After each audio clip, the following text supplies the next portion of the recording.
Hello बच्चों, आज जो अपने टॉपिक लेके आए हैं वो लेके आए 3 संख्याओं का मल्टीप्लाई अपने कैसे करते हैं। तो इसका मैं बता देती हूँ। जैसे मान लो ये कितने डॉट हैं, त्रिसंख्या है, ठीक है।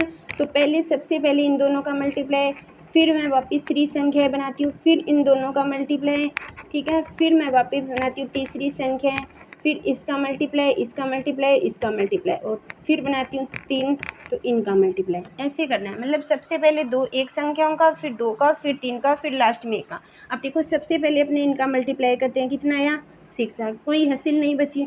फिर अपने करते हैं इनका, कितना हुआ, 2 को 2 से किया 4, और 3 को 4 से किया 12, 12 और 4 कितने हो गए 16, 16। फिर हासिल कितनी बची अपनी, 1 बची है। फिर अपने करते हैं 2 का हो गया, फिर 3 का, इन दोनों को किया 2, इन दोनों को किया 3, 2 3 5, 5 और इन दोनों को किया 8, 5 और 8 13, 13 और 1 हासिल कितनी होगी 14। फिर अपनी हासिल बच गई 1, ठीक है।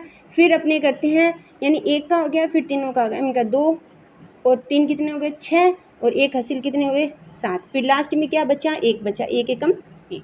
तो इस तरह अपने 3 संख्याओं का मल्टीप्लाई करते हैं। सबसे पहले क्या करते हैं, 1 का, इन दोनों का मल्टीप्लाई करके यहाँ, फिर इन दोनों को मल्टीप्लाई करके जोड़ के यहाँ पे लिख दिया। फिर तीसरा इसको, इसको, इसको, इन तीनों को जोड़ के यहाँ पे लिख दिया, हासिल बच गई। फिर 2 का 1 और 2 करके तीसरा, यानी सबसे पहले 1 का, फिर 2 का, फिर 3 का, फिर वापिस 1 का। तो इस तरह अपने 3 जो संख्याएं हैं उनकी मल्टीप्लाई कर सकते हैं। इसी तरह 4 आती है, इसी तरह 2 आती है। जैसे मैं एक बार आपको 2 का और करके बता देती हूँ कि कैसे होगा। जैसे इसको 4 और ये 2 और 2 और 3, इसको मल्टीप्लाई किया, तो सबसे पहले इन दोनों का मल्टीप्लाई किया, कितना आया 6।